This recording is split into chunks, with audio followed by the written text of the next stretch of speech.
हो बाय बरं झालं बाय वाडी कशी आली ग तू बाई पायाने आली चालत. हां आता माझं घरी येऊ नको का मी? नाही अगं याय ना का आपण विचारते अगं कोण आलं घालवाय काय कोणी आला आली एकटीच. फोन नाही केला काय नाही मग इकडून नसतं लावलोय दादाला मी काही नाही राहू दे आली मी माझी. अगं पण झालं काय ताई कुठं काय झालं? मग तू तशी का बोलती मी म्हणते बरं झालं बायडी आली फोन नाही केला काय नाही. आली मी अशीच. आणि तुला जर वाटत तसं नको येऊ ना मग तसं पण सांग नाही येत मग मी पण. अगं तसं नाही म्हणे बायले अकरा तसं असतं वेग बायडे तसं नाही पण चांगले म्हणे अगं तुला विचारते कोण खवाळलं का काय तो फोन नाही केला काय नाही कसं काय आली नाही चांगलं झालं आली ती पण बरं झालं पण तो फोन कसा नाही केला इकडून लावला असतं मी दादाला आणाया. हा मी आली माझ्या पद्धतीने. काय आलं तर मालक घालवाय काही कोण नव्हतं आलं मी माझीच आली. त्यांना विचारलं का नाही तो का तशीच आली. तेच प्रश्न विचारणार का आता मला?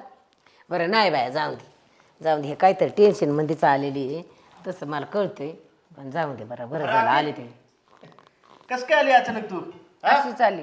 अशी झाली होय. हा काय बरं आहेत का पाहुणं बिवणं? काय म्हणतात सासरे पाटील? काय नाही म्हणत बरेच सगळेच. त्यांना काय धाड भरणार काही नाही. असं नाही बोलावं मोठं आहेत आपल्यापेक्षा.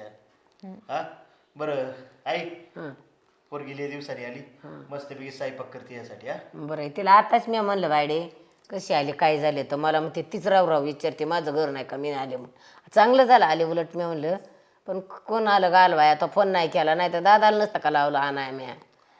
आता तसं पण मी काय एवढी लहान नाही राहिली. माझा रस्ता माहिती मी माझी येत जाईन. बरं जाऊ दे समजून घे जरा तू. जा स्वयंपाक कर आणि तू बी आता आवर बरं का. ठीक आहे आवडते मी. चल स्वयंपाक कर चल जेवाय करते त्याला काहीतरी आलेली काय खाल्लंय पिल्लंय का नाही कसं आलं कोणा आठ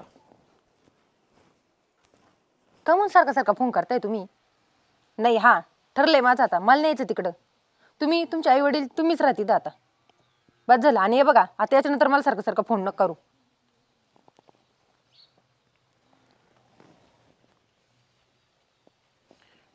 पूजा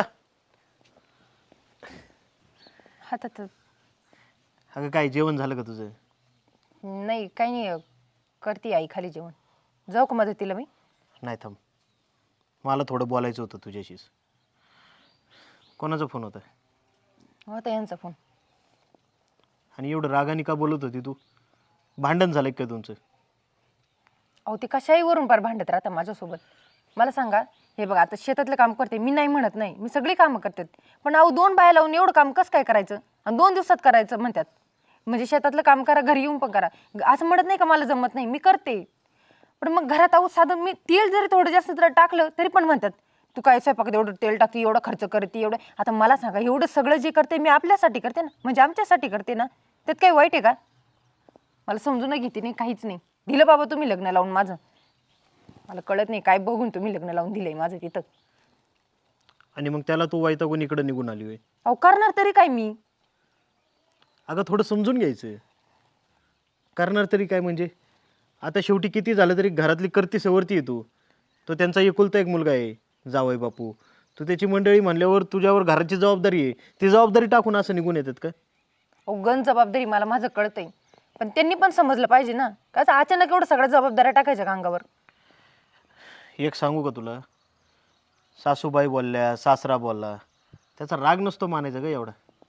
आता आम्ही तुला लहानचं मोठं केले आम्ही वाढवताना 4 शब्द बोललोच असेल ना तुला म्हणून एवढा राग मानतात का डायरेक्ट घर सोडून यायचं?